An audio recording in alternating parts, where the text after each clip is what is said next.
All right. Welcome to episode 71 of the Jake Blanchard podcast. Quick shout out here. We got two sponsors, Stream to See. They make the #1 mineral-based sunscreen and personal care products out in the market. They make their products with ingredients that won't hurt your body long-term or the environment. Check them out, streamtosee.com. Use the code JBP at checkout. Get yourself 10% off. And also, if you've got a beard or if you've got some tattoos, go to fellowshipbrand.com. They make premium men's grooming products. Again, the code JBP gets you 10% off your order.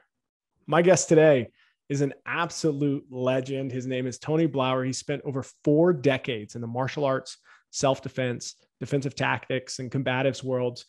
He has founded the Blauer Tactical System, BTS, in the 1980s, and it's grown to be one of the world's leading consulting companies specializing in research and development of performance physiology, or psychology, physiology as well, personal safety, close quarter tactics, scenario-based training for law enforcement, military, professional, and self-defense.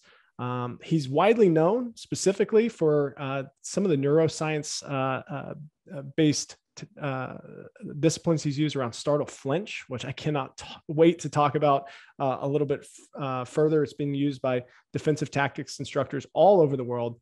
Tony, welcome to the podcast, man. I got to shorten my bio. Yeah. You know what? Your bio is, it's kind of hard. I mean, you got 4 decades of experience in this space. So it's kind of, I felt like I was touching the top of the waves there, but you got some big words in there. So maybe shorten it up. Maybe for dummies like me. Yeah. Well, we'll get that, bios for dummies book. And no, you did a pretty good job. No, it's weird sitting here listening to it. And I do like so many different podcasts that I got to listen to this over and over again. And I'm like, oh man, I almost hate it. But it's interesting. I'm having one of the groups that I teach every week, and you guys can see if you're watching this on YouTube or whatever video channel, I'm in my garage gym. This is where I teach every week. And we do courses all over, but last year was kind of weird for anybody who did live stuff. So this was a kind of a cool pivot that I'll talk about a little bit after, because it was really weird, not just serendipity, but flashbacks to where I started. But the whole thing is, I had this group and I asked them to do a look back. They've done now 275 consecutive classes with me, Jake. Wow. Since the 2 weeks to flatten the curve. And some of them I've lost like 30 pounds, and we work on situational awareness and self-defense and all, learning the whole SPEAR system. And I had them answer, I gave them 7 questions to answer for the class tomorrow morning, based on what's called a look back. And it just made me think of that when I listened to you go on, and then he did this, and then he did this, and did that. It's easy to go, oh man, God, I got to shorten that. But then it's like you said, I've been doing this for 43 years. Now, I'm not 43 years old. I've been teaching for 43 years, right? I'm 61. So it's pretty crazy, man. Yeah, it's remarkable. It's there's probably a genesis story here around how you got into martial arts. And you've probably told it multiple times in the past, but I'd be interested in starting our conversation around that. Like, what interested you in kind of learning how to defend yourself, or learning the diversity that this brings? Yeah. So it's interesting, is I have not told this origin story, the genesis story, that often, because it had never occurred to me that was my origin story. And it was actually in a podcast just last year. So imagine, how many years I've been talking about this. And I'd always talk about an event in 1980 where one of my students got his ass kicked, that as the genesis story. But I had already been consumed with fear as an athlete, consumed with fear, also like wildly infatuated by anything having to do with violence, but from a fear perspective. And what I mean by that is so I grew up in the 60s, the original Bruce Lee, Green Hornet show. the original Wild Wild West, Streets of San Francisco, Manic, shows that you probably don't even know what I'm talking about. And most of your audience is going, how old is this guy? Was there black and white or color? It was just changing. So what was interesting is if there was a fight scene, like, and fighting in the 60s was so shit, like the choreography, it was so stylized, so fake looking, but I'd be there like this at the TV, just mesmerized by, there was something about it that I was glued to the TV on a fight scene. Simultaneously, I'd 6, 7 years old, 8 years old, 9 years old. If there was like, if I was at camp and it looked like there was a bully over there, I'd feel my physiology change. My heart rate would go. I was just very connected to any type of violence. But I want your audience to know it was like an abhorrence. It was like, oh man, that shit scares me. And so fast forward, I'm 12 years old. I'm at the local Souvenir Elementary School. I used to live in Canada. This is in Laval. Not that anyone cares where the location was, but just how clear this location is in my mind. It was back in the school. We were playing a pickup game of baseball with a bunch of friends. And so high five, finished the game. I'm walking back. I'm kind of like skipping through the parking lot. I'm alone coming around the parking lot, and there's 2 kids. So I'm like 12 turning 13. These guys are 15 years old. So the age gap isn't that much, but the size gap between a 12, 13-year-old and a 15-year-old turning 16, significant. Yeah. Yeah. So I'm walking along, and these guys see me coming out of the back of this elementary school, and the high school was about 500 yards up the road, and they were walking towards that. So they see me and they go, "Hey, you go to school here?" And I'm like, I remember thinking, "Oh, cool! Like these older kids want to talk to me." And I kind of walk up to them and I go, "Yeah, but next year I'm going to Western Laval, the high school." "Oh, so you're going to high school next year?" "Yeah." So they're looking at me, and all of a sudden, like, I look at them, look at each other, and they get this like weird look on their face, and they go, "Well, welcome to high school, man." And I'm like, "What?" And they grab me, spin me, and one of them, grabs my arms, pins me behind my back, and he's holding me, in that full Nelson-y type, position. And I'm struggling to get out of there. And the other guy, I don't know if you remember when Sugar Ray Leonard did the bolo punch against Duran. Yeah. This guy does, this is like, 3 decades before Sugar Ray Leonard's bolo punch. This guy goes, "Welcome to high school, man." And he swings his arm around and friggin' rips a body shot into me. Now, in a high stress situation, there's something that happens in neuroscience. Your brain is computing stuff so quickly. And if you believe it to be a true survival moment, it turns into a big fancy word. It's called tachypsyche. And it's where it appears like everything's going in slow motion to you. And so this is like this punch coming around in slow motion. And I'm thinking, I'm about to die. I've never been beaten up. These 2 guys are beating me up. They're way bigger than me. And I scream. I apologize to my sister every time I say this. I scream like my sister screaming, like a girl yelling. And it hits me. And this is so interesting, Jake, is as it hits me and I scream, I felt the guy holding me from behind. I felt his grip loosen, almost like this was a practical joke. They didn't mean to hurt me. And my brain computed this really quickly, that because when it hit me, I didn't even feel it. I'm in good shape.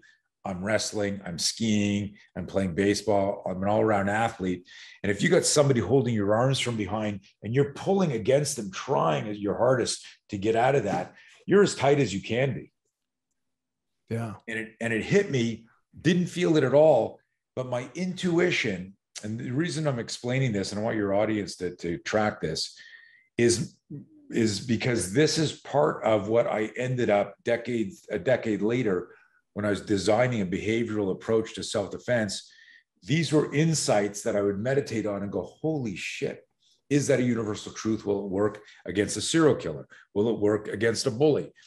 And so my intuition said, when you yelled and he thought you were hurt, he relaxed, do it again. And so I immediately went, I started like gasping and pretending I couldn't breathe. And the guy let go of me completely right away. This is happening like in a nanosecond. He drops me down. I'm on the ground, like on all fours going, oh, oh, oh. And these guys take off. They run. And in about 25 yards, they're around the corner. They can't see me. I'm like, I see them gone. And I go, what the fuck was that? And I stand up. I fix my shirt. I'm not hurt at all. The fight was over in like 2 seconds. I go home. It was the weekend. My dad says, how was the game? I go, good. But I got beaten up by 2 guys. And he's like looking at me. I don't have a black eye. I don't have a fat lip. I'm not cut. My shirt's not torn.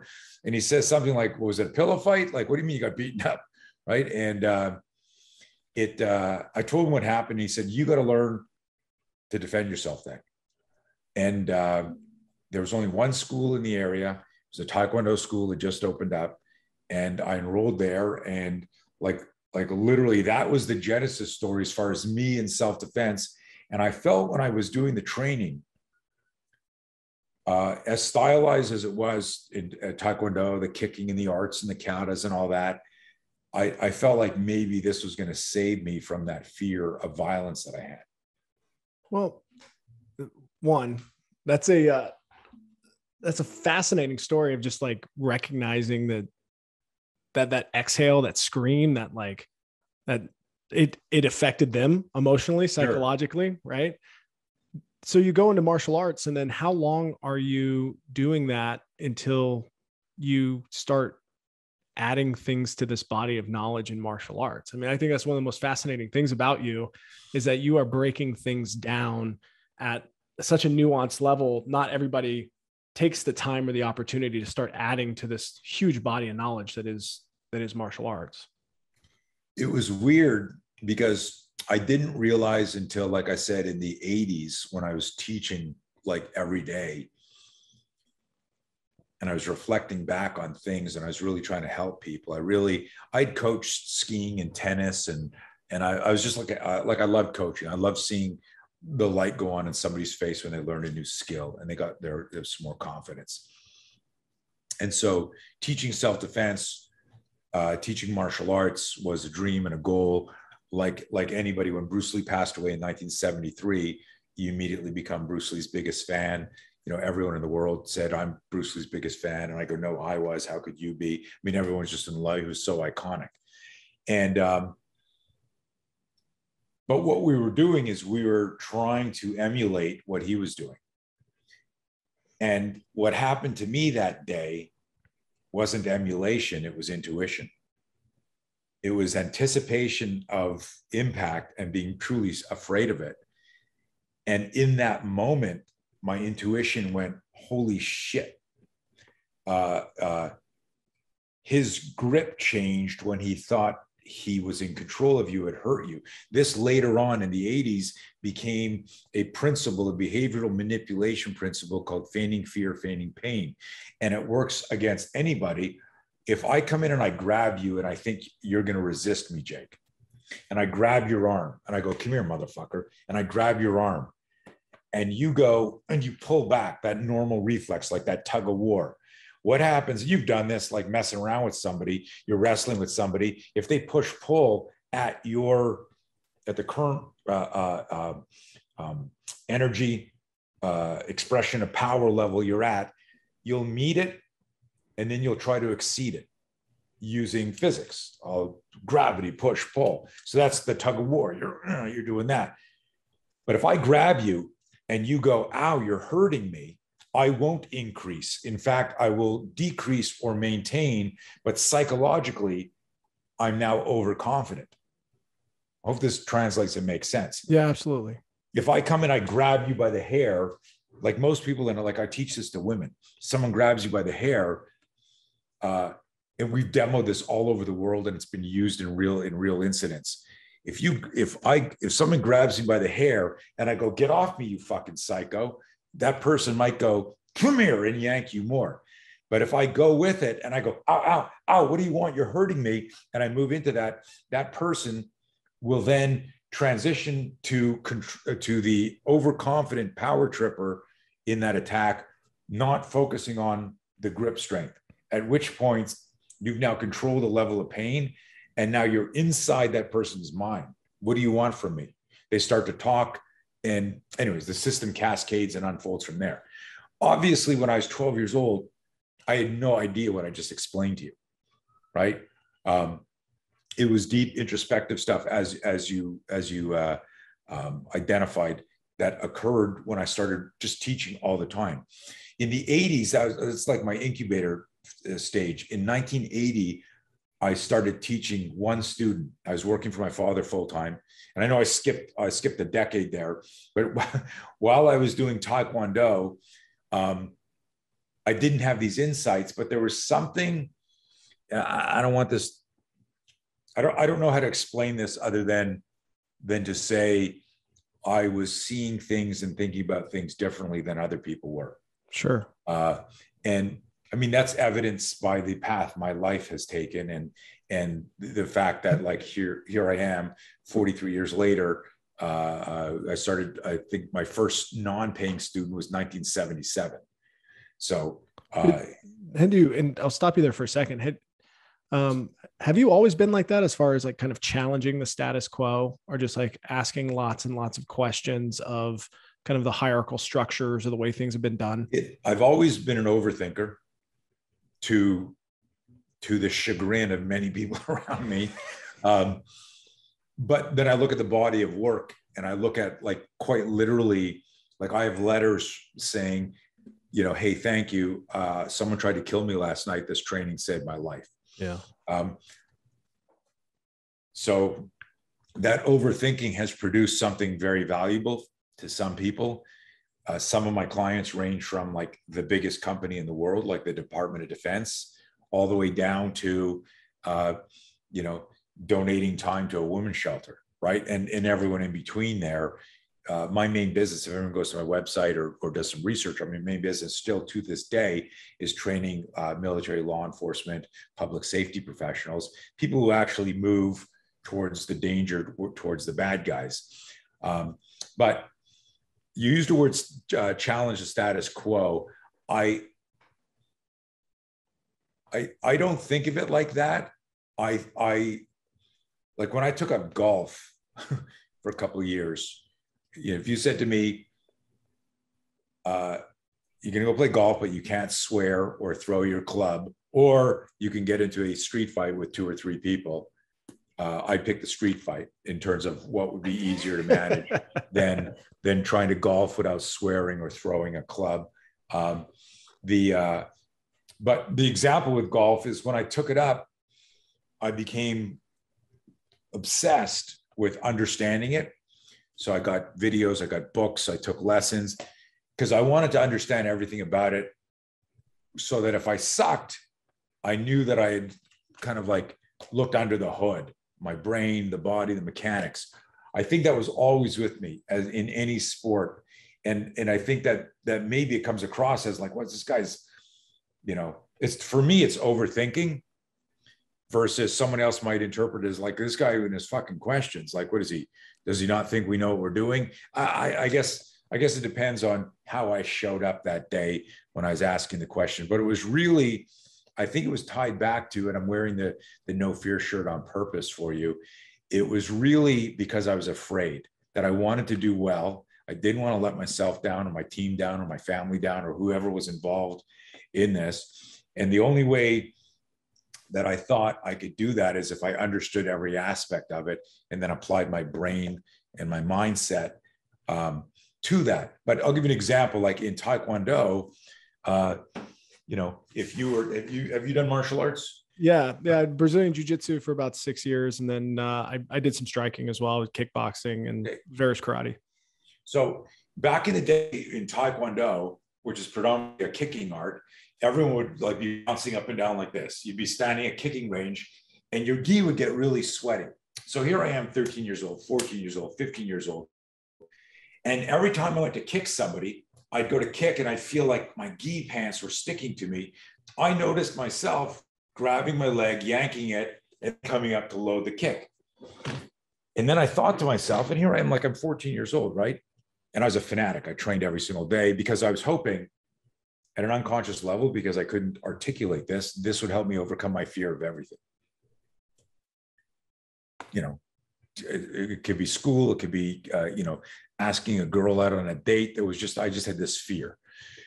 What I've come to learn is that almost everybody does in certain areas, right? Our fear of failure, fear of rejection, public speaking, number one fear in the world, et cetera, et cetera. And I just, for whatever reason, that physiological change, I was so in tune with my body, where you might be afraid to ask somebody a question, where you go, oh, here goes, fuck it. And you go, where I go, why is my heart racing? How come I got butterflies in my stomach? Why am I so nervous? And I was so introspective about all the state changes that built up to something more significant, where I wouldn't go ask the girl on the date, or I would bomb the test, even though I knew the answers. I would just focus so much on how I felt, as opposed to just start moving, go. Yeah. Anyways, the Taekwondo example. So here I am, 14 years old. I noticed myself doing that. And then I started thinking, well, if I do that, does anyone? Then I immediately looked around, noticed everyone else was doing it, but I noticed that it was unconscious. It was an unconscious motion on theirs. So I started countering everybody when they grabbed their gi. So you'd be sparring me, and we'd be moving like this, and then all of a sudden your hand would go down like that. And as you had tagged your leg back, I'd come in with a kick or a punch, and I started fucking nailing people. And nobody understood, like, how did you know I was going to kick? How did you know I'd be open there? And I go, I don't know, just good timing, right? But I could see the pre-contact cue that they didn't realize they were doing. So going back to what you said like 10 minutes ago, was I always that introspective or analytical and all that? I would see things and then overthink them. And then if I thought it was a repeatable skill or something that worked with, now, again, this is in the 70s, we didn't have cool language like anticipatory cells, myelinate, improve the signal speed in the myelin sheath of the neuron that you're training, neural pattern. We didn't have any of that language. It was just intuition back then. Yeah.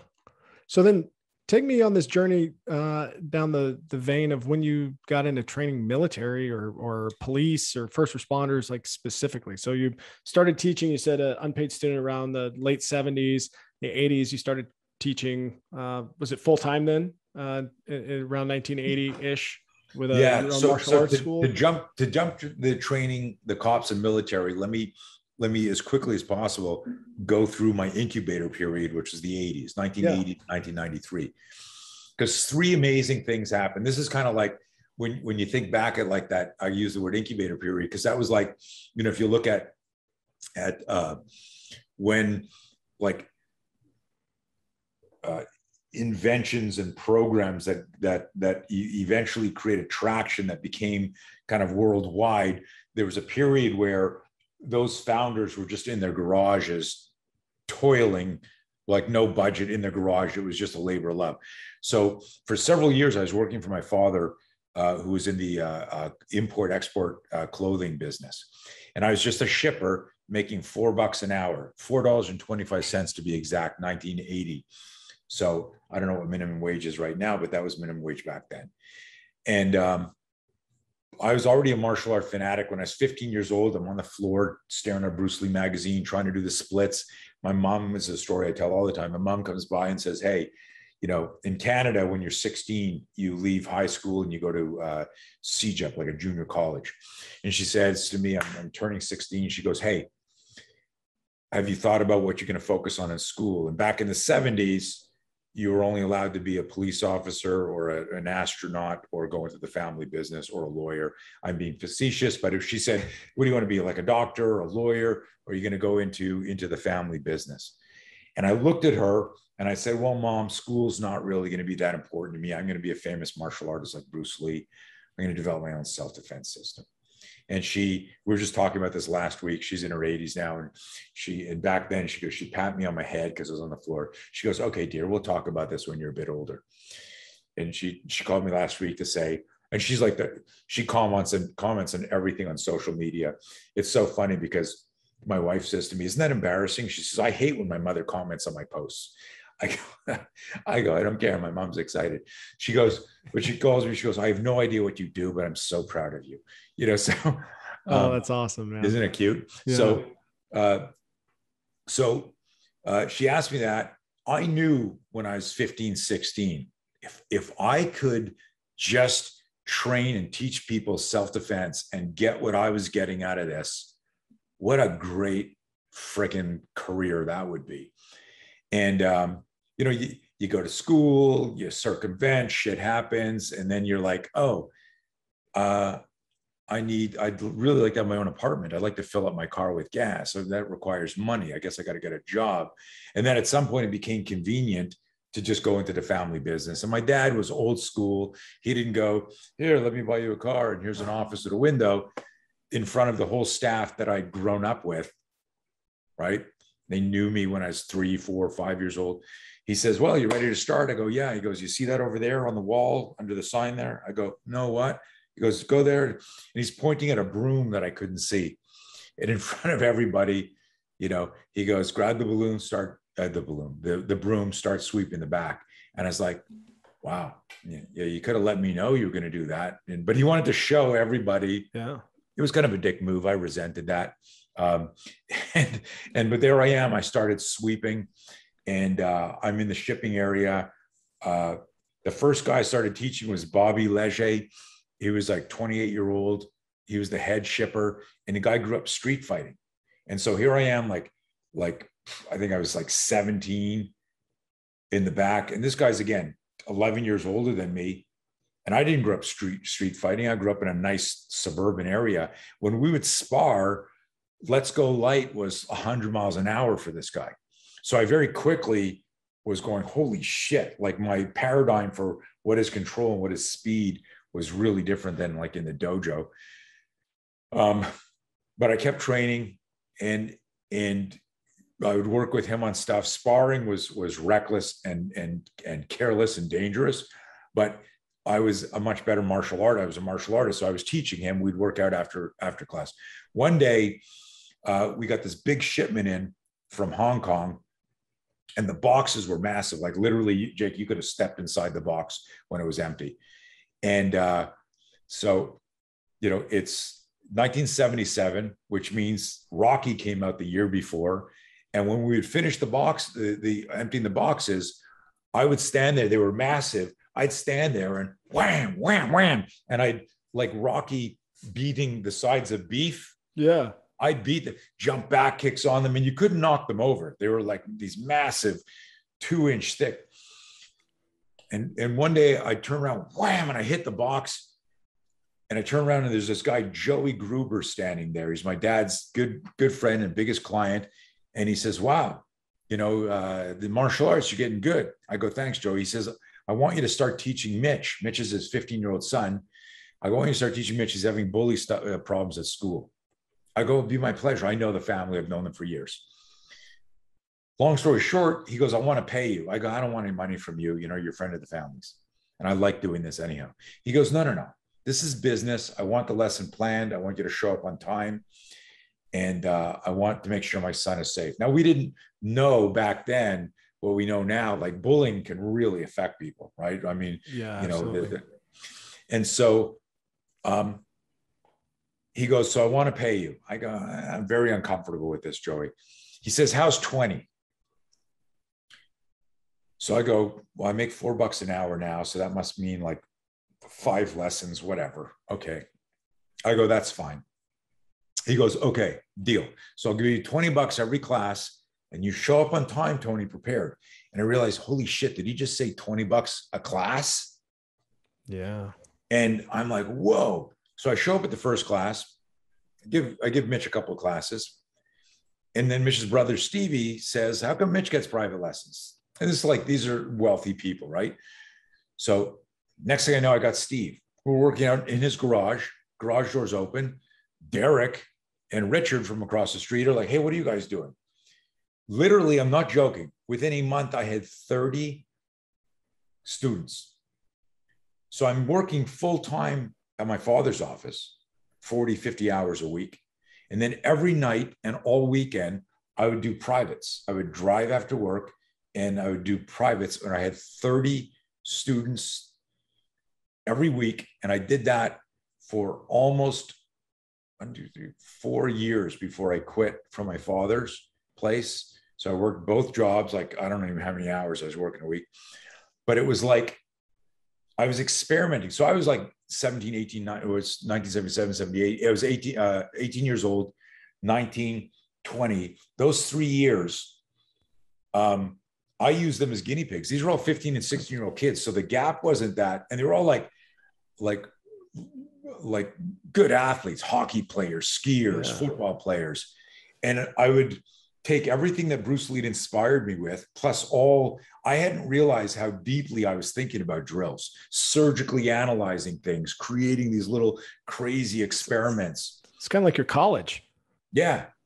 Yeah. You just get you've got one-on-one instruction. You've got people that just want to learn, and you're forced then to explain it over and over and over and over again. That's phenomenal. It was magical. And I didn't realize it, like back then we didn't have venture capitalists and the term incubator and this and that, but we were doing like crazy things. And, VHS videotape, RCA VHS, you guys listening to this don't even know what VHS is. Google it. And so, but what was really fascinating was, it all started with Mitchell being asked, or Mitchell's dad asking me to teach him. And so I was training Mitch for this bully situation, which was just verbal until then. And then 3 months after we started training, I went physical, and Mitch got dropped by a left hook. And I come in for his private lesson, and he's sitting there like this, just like, he's like a 15-year-old kid. I go, hey, what happened? He goes, motherfucker. And he starts, I go, what happened? And he starts telling me how this kid tripped him in school. He was running a class, and the kid was sitting at the back with his friends against the locker banks. And when they saw Mitch running by, they stuck out their leg and, tripped him, and he went down in all his books, and all the kids, he was, in between classes, started laughing at him. And he grabs his books, but he'd had enough. And he's like, you fucking piece of shit. And the guy goes, it was the first time Mitchell had asserted himself. And the guy stands up and goes, what did you just say to me? He goes, leave me the fuck alone. You've been bothering me since school started. I don't even know who the fuck you are. And he goes, what are you going to do about it? And he pokes Mitchell, that peck poke, that assholes do, pokes him in. And Mitchell grabs him as a reflex and slams him against a locker bank and says, don't touch me. Never put your hands on me. And he's telling me the story. And I'm like, yeah. And he goes, he dropped me with a left hook. I go, what do you mean he dropped you with a left hook?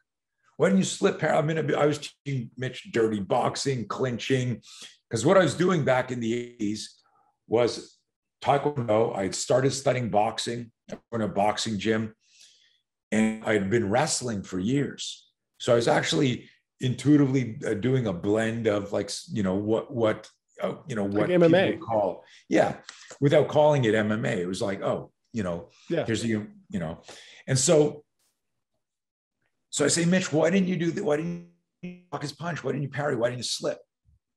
And he looks at me, Jake, and he goes like this. He's like standing here telling me a story. He goes, well, I was holding him here, and I had my school books in my hand. And immediately, and this is truly the genesis story of what kicked off the career I have now. And I describe it as literally like the god of self-defense fucking hit me with a lightning bolt. And I went, oh my God, we all teach self-defense wrong. And what I mean by that is we teach self-defense in what's called block-based training. We teach like jiu-jitsu. These are the positions, learn these positions, own these positions. And then it's chest with muscles. He does this, you do this. He does this, you do this. He does this, you do this. We teach boxing. Here's a jab, here's a cross, here's an uppercut. Kicking. We do them in block. Oh, this is your yellow belt. Do this many times, and then you can test for your, orange belt and, whatever system, whatever color sequence it is. And when I said we teach self-defense wrong, it was this almost worldwide collective that we aren't teaching people about scenarios. We aren't teaching people how to think through the complex game of my emotional, psychological self, having a conversation with my brain, the distractions, the movement. And so here's Mitchell. He's got his arm here holding the guy's shirt, and he's holding his school books Well, of course he didn't do wax off, wax on, right? Or wax on, wax off, or whatever it is, right? You couldn't. Now, I didn't know this at the time, but when we flinch, our body contracts. So flinching is an unconscious or non-conscious response to sudden danger. And if your hands are free when you flinch, so if you suddenly jump through the screen, I'd go, what the fuck, man? That scared me. My hands would come up. Nobody, and I always make this joke when people go, why would you want to flinch? It's not that you want to, it's a DNA level survival reflex that's part of your cross extensor reflex. And it's designed to disengage from noxious stimuli. That's the neural anatomical language. And so if a bomb goes off to my right, my body does this. My head will turn, my hands will come up to protect the command center. And if there's time and space, I will start to engage that cross extensor chain to push away danger. I call it, I liken it to our body's organic airbag. I didn't know any of this language back then. This was part of the body of work that evolved. But when Mitchell grabbed him and held his books, now here's the other fascinating thing about a flinch. Because it's a contraction, if you're touching anything, your hand will grip that tighter. So if I'm holding a bottle of water and you whip something at me, I'll do this. My hand will clamp down on the water and this hand will come up to protect my head or push away danger. If I don't have a bottle in my hand, both hands will come up. My body will rotate to the side that's closest to the threat. It's fascinating shit. So in that moment, I didn't know that, but years later, when I started to analyze how to weaponize the startle flinch, I thought back to Mitchell's fight and I realized, fuck, when he locked him here, he went, shit. And the reason he got hit is because even though he flinched, his body locked onto the shirt and the books. There's no way to do wax on, wax off. But in that moment, what I did is I had Mitchell grab his books and we replicated the confrontation exactly. He grabbed me, held the books, and we went through scenarios over and over again. And from that day forward, 1980 forward, I never taught another self-defense class without asking the question, what is the scenario? Because if I answer that question, I can then start to talk about the moral, ethical, legal responsibilities of de-escalation. So de-escalation now in the cancel era and defund the police era, everything's about de-escalation, de-escalation, de-escalation. We were teaching that and talking about that in the 80s. Yeah. How do we de-escalate this? We created a whole pattern or system of nonviolent postures. How can I use body language to facilitate de-escalation, but also be in a position, we called it the Trojan horse metaphor, that if something kicked off and my hands kicked up, that I could deploy that airbag, push away danger, recalibrate my brain by creating space, and then pick a striking counter or a grappling counter. Again, force parallels danger. What is the safest thing for me to do there? And this slowly started to become like my data bank in the 80s, because we only did scenarios. I did 10, 12 years straight of scenarios that gave birth to my high gear suit, the invention. I don't know if you were on my website and Absolutely. Saw our scenario suit. We've sold over 30,000 of those since 1993. It took me 5 years to build that suit. That's a full-on scenario suit. During that period, people would sign up. We got a rep. It was like Fight Club before Fight Club, the movie. People would get together and we'd wear hockey gauntlets, a hockey helmet, Kyokushinkai helmet, Taekwondo shin pads, Taekwondo chest guard. We'd look like Frankenstein and we'd beat the fucking shit out of each other and videotape it. But it was always, what's the scenario? So if you came in, if you signed up for the seminar, Jake, I go, Jake, what's your biggest fear? You go, what do you mean? I'm not afraid of anything. No, like in the street, what would a guy with a knife? Write that down. So, it would be two guys who are over 200 pounds. So everyone role played with each other. So I go, Jake, you're up now, defender. You'd be like, you'd have performance anxiety, putting on your gear. And then you'd see me talking like the two of the guys that signed up. And we created rules of the role player. How do people move? And then I'd say, Jake's biggest fear are two big guys. And he has got another one, a knife. So you two guys are going to try and mug him. And then you're going to pull the knife. And so, you turn around and I go, okay, Jake, you're waiting at a bus stop. It's 2 a.m. Two guys approach you. You're going to try and de-escalate it, right? Nonviolent posture. And then everyone was told you had to let the scenario take on a life of itself, like an improv class. And then at some point the fight would erupt. But imagine you're standing there going, okay, I'm a jiu-jitsu guy. Okay, here we go. And then two guys walk up and they go, hey man, hey, bad news. We're here to mug you. We're going to take your wallet from you. And I'm pulling guard. Hey, I'm pulling guard. Right. You're on your back with your feet up. But you'd be there like this going, hey man, come on. I only have my bus pass, and then a guy would pull out a knife. And then suddenly you'd remember, fucking Blauer. I told him when I signed up for the seminar what two of my biggest fears were, and they're right here. Now, what would that do? Even though you knew this was synthetic, it would still trigger an emotional psychological response. So we used to call these seminars the panic attack seminar. That was the original name. And Panther Productions released 5 videotapes of that in 1986. Panic attack seminar is really cool history. Again, most people don't even know this story. And some of the stuff I haven't even told on interviews, podcasts. But what was interesting, Jake, was this, is the impulse of the fear that you shared with me totally changed your access to fine and complex motor skills, because you're like, oh fuck, like this is my biggest nightmare.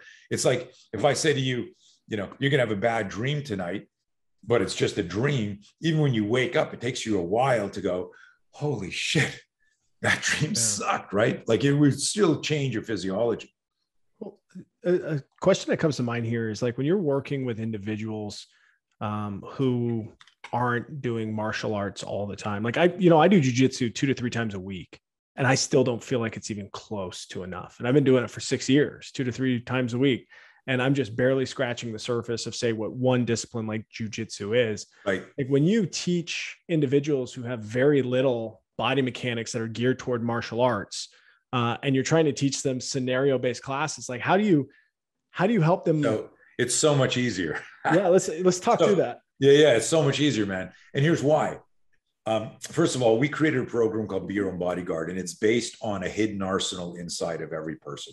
For example, if pretend you're driving a car, put your hands on an imaginary steering wheel. Okay, you're here like this. You're driving. You got an old, 67 Mustang, and so there's no seatbelt alarm. Nice shifting there. Hurst transmission, whatever you got, right? Yeah. Is Hurst still right? So you're here like this. All of a sudden, you realize you're driving. There's no shoulder seatbelt in this car, but you realize, oh fuck, there's a cop. I'm not wearing my seatbelt. I want you to, with your right hand, the cop looks down as quickly as you can, reach for your seatbelt, right? So then it's interesting that your muscle memory went up here, which is okay. Let's say it's up there, but you went. You said there's that's okay, because that's actually better for my demo. So you're here like this, hands are on the steering wheel, and there's a cop there. Really reach for the seatbelt, like you got to go behind you. So you got to go here and grab it, right? But don't take your eyes off the road. You almost caused an accident there, man. Okay, so that motion is a horizontal elbow. So what we do, right? So you're tracking. So I take some, like if I'm choking you, I'm here like this going, I'm fucking choking you. And then you're freaking out because you've never done martial arts. And I go, Jake, reach for the seatbelt fast, right? And you're like, oh, seatbelt, right? That elbow is going to split my face open. That point of that elbow is coming right across there.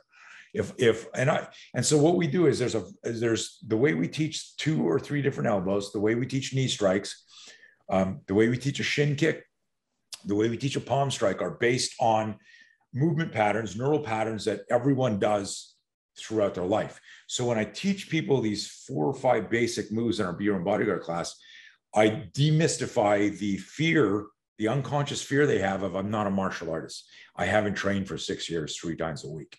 I go, well, guess what? How many push-ups have you done in your life? And they go, I don't do a lot. I go, well, do you do any push-ups? So they go, well, I do 5 push-ups every day. And I go, well, what's 5 push-ups times, so check this out, I have no idea. What's 5 times 365? That's 1,825 push-ups. So I go, times 10 years, that's 18,000. So you've done 18,000 push-ups in your life. The kinetic chain of a push-up is the same kinetic chain of a palm strike. So if somebody's grabbing you, or your hands are in a what we call our classic submission negotiator, hey man, I'm in trouble, take it easy. If I just said to you, look, you've done 18,000 reps of this in the last 10, 20 years, go read some of Erickson's research on 10,000 hours, 10,000 reps.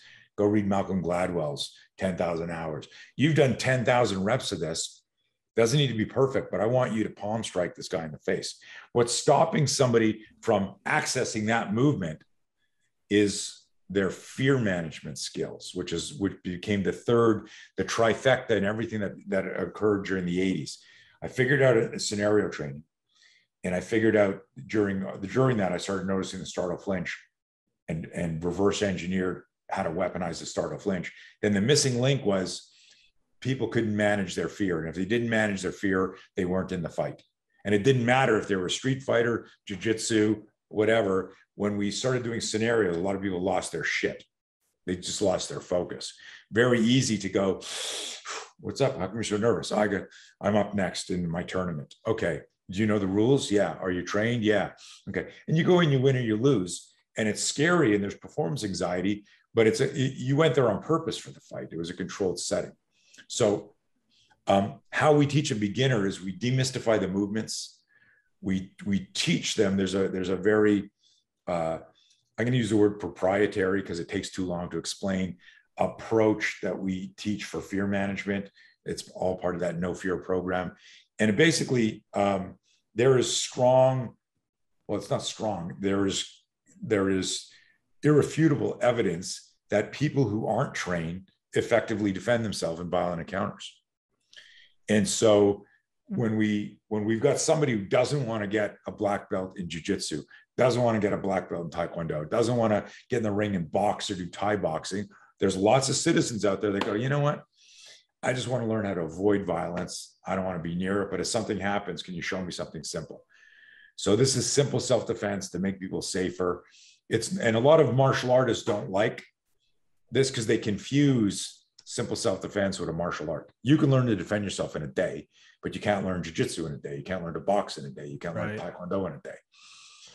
So like Mr. Miyagi, you like had that realization there, like the paint the fence, the wax on, wax off. This is a motion that I've done a lot of times, and I'm giving you confidence that that motion is also a motion in martial arts, and that you know it, and that you should use it.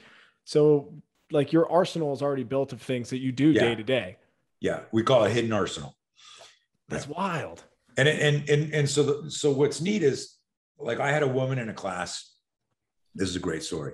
I had a woman in a class, never done martial arts. And so we use med balls a lot. When I was designed a program for CrossFitters, we started using the med balls, and the internet blew up and was making fun of that. But a med ball is like a portable heavy bag, air shield, focus pad. And a lot of people started using it now, but the internet had some fun with me when that class kicked off. But we had the med ball, which you can see on the bench there, and we teach people how to hold it and how to move it. So, for example, if I hold a med ball like this here, and then I would have you nail it, so you're standing in front, I could grab your shirt, you could nail that and hit it, and it was head height because it's sitting on my shoulder. And if I went smack and simulated that I doubled over, I rolled it over here, and then you would grab, whack, drive a knee into it or drop an elbow across or whatever. But I had this woman in class. She had never done any martial arts. And so she had a partner holding it, and I had everyone do the drill, and I was teaching her knee. And what we did as a CrossFitter, I said, can you guys do mountain climbers? Mountain climber exercise, you're on the ground, right? Bring your knees up here. I said, if you can do a mountain climber, you've got the neuromuscular communication skills, coordination, range of motion, and agility to do a freaking knee. And they're like, huh? Right? So if you can go like this, am I in here? Yeah. So if you can be down here like this and bring your knee up to here, I just changed that angle, right? And now I'm over here, that's the same range of motion. Something's going to get caught in. So I would explain to people, your mountain climber prepares you for this. So I have them doing these knees, like leaning against the ball, crack, drive it up there. She's doing it. I stop everyone after about a minute. And I said this, and it's so funny. 30 people in the class, I said, who here thinks they got the shittiest knee? Now, here's an interesting thing, Jake. If you've never done martial arts, you think whatever you're doing is shit because you haven't learned it properly. Oh, this isn't any good. I've just been messing around. So there's a few people put their hands up, but this one woman, I picked her and I said, let me see your knee. So she does the knee, guy's holding it, and she does a knee, and she does one, and it's a pretty shit knee, right? And a couple of people giggle. So one guy giggles. I say, hey, come over here. I said, you remember like Van Damme's horse stance pictures? And he's like, yeah. I said, get in a horse stance. So he stands there like this. He gets into a horse stance. And I go, no, like fucking get your hands here, get really fucking low, get those legs out there, get down there. So he gets in a horse stance and it's unconnected. It's totally unconnected. And I go, hold that position. And then I step over here and I put my arms on her shoulder and I say, come over here. And I walk her towards him. And I say, I want you to knee him in the balls the way you did that shitty knee that he giggled at. And as he walks over, this guy goes like this when he realizes he's like watching and he hears me say, knee him in the balls, just like you did on the med ball. And he goes, what? And he stands up like gesturing to cover his nuts. I go, her knee wasn't so funny now, was it? That's right. And it's a big epiphany for her, but also for everyone listening here. When we mock things online, when we bully shit online, when we look at that, that's a shit kick, that's a shit punch, that's not good. What we're doing is we're unconsciously running it through our unconscious bias of what we think the good one is supposed to look like, right? We watch a John Wick film and we don't realize they spent like days choreographing that 1 minute fight scene. And then we think that's what a gunfight looks like, but it's not.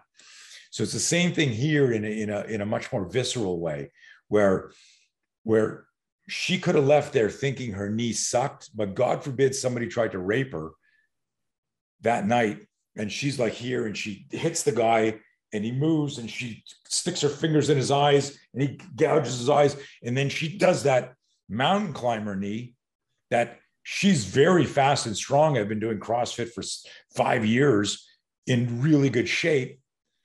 What she was missing was this aggression and fear management because she had never thought about applying that skill set to self-defense. So that's what happens in the Bureau and Bodyguard class. It's so empowering and it's simultaneously frustrating. We teach you with the same efficiency. Like if you took a basic first aid course, in 4 hours, you'd have life-saving skills, wouldn't you? How to put on a tourniquet, how to stop the bleed, how to do mouth-to-mouth, CPR, life-saving skills. But the contrast and comparison that I want your audience to understand is if I say you can learn self-defense in a day, there's a bunch of martial artists. Like if you didn't know me and we hadn't had this conversation and someone came up to you and said, hey, there's this guy that says you can teach self-defense in 1 day. You just looked at him and go, that's bullshit. I've been training for 6 years, 3 times a week, and I'm still lost sometimes. That's fucking bullshit. Because unconsciously, even smart guys like you, at an unconscious bias level, we think what we're practicing is that. And that would be like a doctor coming into like a basic 4-hour emergency first aid course taught by a paramedic and mocking them and going, I went to med school for 7 years. I'm still learning about the human body. You guys are a joke. Forgetting what is the purpose of that emergency first aid course. It's just to buy time. It's just to stop the bleed. I love it. Well, man, I could sit here and talk to you for hours. I know you only have so much of your time today. I really wanted to get into some of the military and SWAT stuff. I think we'll maybe save that for another time. I got a question here before we wrap up, which is, you studied martial arts, self-defense for a really long time. Is there still uncharted territory in these disciplines? Like, How do you think about it now? Are you still innovating? Are you still kind of challenging it, or have you kind of found a homeostasis with what you're teaching? You feel like it's as effective as it at least can be? Amazing question, man. I am more, I'm working harder now than I ever have.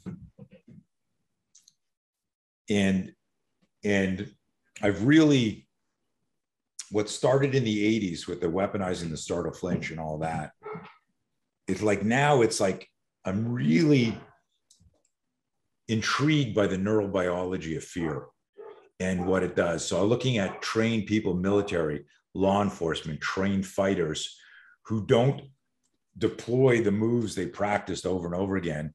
And I'm fascinated by what happened with the stimulus and the refractory delay in the brain. And if I can help people decode that, I can help people improve their perception speed and decrease their reaction time. So my focus lately has been really understanding the neuroscience of this stuff. And it's a bit nerdy, but I'm trying to find the most Ernie and Bert from Sesame Street way to explain it to people, right? And so, you know, I work a lot on the writing and the expression of that. So no homeostasis for me. Yeah. Continue, and I'll go like down crazy rabbit holes. I'm really trying to stay focused with you, but we can I tell people like, hey, if a stimulus is introduced too quickly, it's not your choice whether you flinch. That situational awareness is a conscious cognitive skill. Everyone agrees in self-defense that situational awareness is a paramount, component. But I go, well, if situational awareness was all you needed, then nobody would ever get attacked. Situational awareness gets compromised. And there's military personnel, trained hunters of bad guys, SWAT, police, doormen, bodyguards that get compromised. General public get compromised because situational awareness is conscious cognitive. I'm looking at you, you can't trick me. Then my phone lights up for a second. I do that for a second. My situational awareness was compromised for a nanosecond. You're driving, you hear a thunderbolt, boom, rain comes down, and you take your eyes off the road for 1 second to hit the windshield wipers. You know, the car in front of you hits the brakes, like boom, shit happens really quickly. And so when a stimulus is introduced too quickly, your body's survival system kicks in and is truly your backup. And that was the big discovery that I made. And so I'm still continually working on better ways to explain that to people, because there's a lot of people, believe it or not, who are offended by the spear system and this idea of startle, flinch, convert, because it's effeminate looking. It's unwarrior like doing that sort of thing.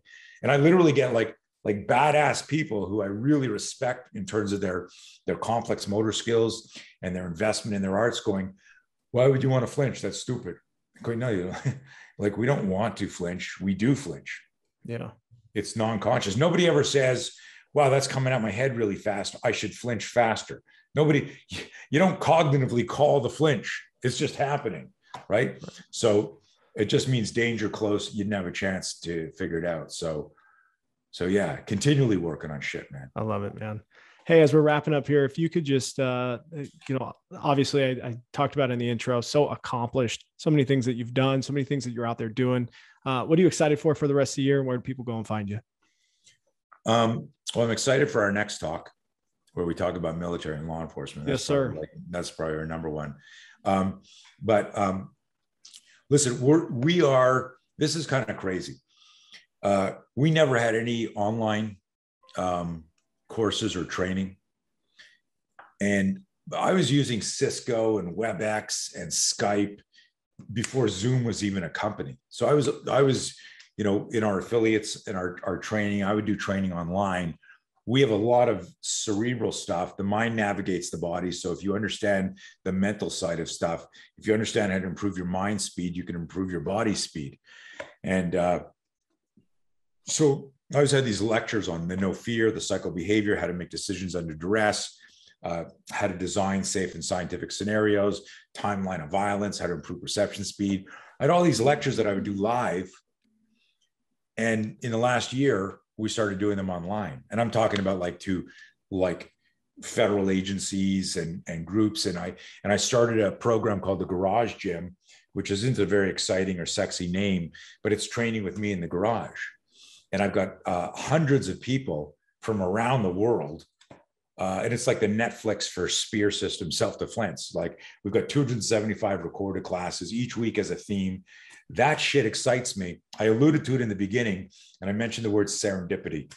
When I started this whole business, it was teaching out of my garage and teaching out of garages. And then when the lockdown hit, I was sitting there. All of my training has always been in person. And within the first, after 2 weeks became 2 months and ongoing, all my courses were getting canceled. And suddenly there was like no money coming in. I was sitting in my house, sitting in my office going, holy shit, I could lose everything that I ever built in the last 30 years that I built, 40 years. Oh my God. I got really, really fucking scared for 24 hours. And then I remembered I knew this guy who had done a lot of research on fear management. So I booked an appointment with myself. And I said, dude, get your fucking shit together, man. Yeah. Right? Yeah. Pivot, move. Yeah. Right. And so we have a cool acronym called Fuck Fear, and it's a cool t-shirt, but fuck stands for face it, understand it. If you face it, you start to do the research. Now you understand it. If you understand it, you know, you start to put a plan together. What am I going to do? You can still be scared. And that's the biggest thing that I tell people. You can't be brave if you're not afraid. In fact, the primary ingredient in fear, in courage, is going to be fear. If there's no fear, there's no need for courage. And so I put all that together. And I always tell people like just because you're afraid, like I get people who hire me, let's say, to coach them through public speaking. They're still afraid, but I've worked with them enough to understand, like, there's lots of things in life that you do afraid. And then when you do them enough time, one day you notice you weren't afraid. But it's not like an on-off switch. It's not like, oh, thanks for the course, off. Like it's the fear. There should never be a time where you get into a fight, like a serious sport fight or a serious street fight, and not be afraid. It's fucking dangerous. And if you're not afraid, your body's survival system isn't functioning. It's not doing what it's supposed to do. So what we need to do is learn how to regulate that, as opposed to get distracted by it. And that was me coming back. Do you remember I said all my life is I was distracted by my physiological changes as opposed to embracing them. I didn't know how to make fear my friend, turn fear into fuel. So all of this, man, this is the future for me, is growing our online virtual audience. Because guess what? I get booked out by military, law enforcement, corporations. If you called me up and said, hey, I want to take private lessons with you, I'm so busy, and this isn't me being a dick, right? You probably couldn't afford for Blauer Tactical HQ to allow me as the CEO and course designer to go spend a couple of days with you. Yeah, the expensive as hell. That's totally inefficient. I have a fiduciary obligation to the company. So it's, well, Tony was booked for this, but if you send us this much money, you can have him for a day or 2 days or a week. So for the full circle was I started in my garage, and what saved my company was teaching in garage. Is I put an email out to my newsletter list, and I said, listen, full transparency, I'm going to lose my business if I don't figure out a way to teach, because everyone's locked down. So if you've got an interest in this, here's a chance to train with me at a very affordable rate. Yeah. And I've been doing classes 5 days a week. This is like, it was last Thursday's class was 275 consecutive classes. Wow. And it's amazing. And I'm having so much. My wife said to me, like, after we got through and things started to open up and we started getting orders and doing live classes and stuff like that, she says, are you going to back off in the garage gym? I said, no, man. Like, I fucking love that. That's my canvas. That's my, you're back to the one-on-ones again. Like, just like you described. And this is what it looks like. Listen, yeah. I've got over 200 people in the garage gym. There's usually about 20 that show up because of scheduling, and then everyone else watches it. But it looks like this. It'd be like if you hired me to teach you the spear and how we do the drills. When you're watching it, it's full screen, just me. And then my favorite part is we do the class, and then twice a week, we do like live Q&A, ask me anything. Right. And so now suddenly it's a question about fear, situational awareness, or there was a mostly peaceful protest that turned into some shit show. What would I do if I got, and it's just me interacting and talking about things. And, you know, so it's literally like it's one-on-ones, Jake, but it's also like the group class back in the class where we'd be sitting there after the workout, sitting on the floor, and someone go, "Hey coach, I got a question." "Yeah, what is it?" And next thing you know, like a 20-minute sidekick lesson, you know, unfolds. Yeah. It's a blast. And then my wife says, "So you're going to stop that?" I go, "No, it's the most fun I have in the day. When I get off this call with you, I'm going to go open an app that has a task list, and I'm going to be in front of my fucking computer, fucking up my posture, like doing business shit." Right. So. And then again, I know you've got a couple websites out there for various resources and things going on, but what's the easiest place to find you? I know Google, there's a plethora of resources out there for you, but it's just your name. So if you're skeptical and you're going, "Who's this guy? I never heard of him," go to my main site, blauertrainingsystems.com. My last name, Blauer, Blauer, trainingsystems.com. It's a short site that'll take you to the Spears page, the High Gear page, the No Fear page. Awesome.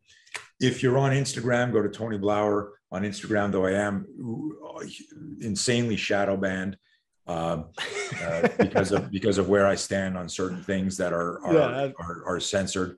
But if you go to Tony Blauer or spear.system, and you go to the bio, there's an info page that's kind of like a link tree that you know, go check out my free ebook, Making Friends with Fear. It's really a wonderful resource. It's literally free. Of course, I'm going to try and upsell you to other shit, but it's literally life-changing shit. I can be transparent about that. You can find me there, but I'm on Facebook and LinkedIn, all the normal platforms. All right. Well, I'll throw links to all that in the description of the podcast below. And again, I appreciate you going a little overtime with me today. I know that your schedule's pretty tight, and until next time, it was a pleasure, Tony. Thank you, man. Be safe. Cheers.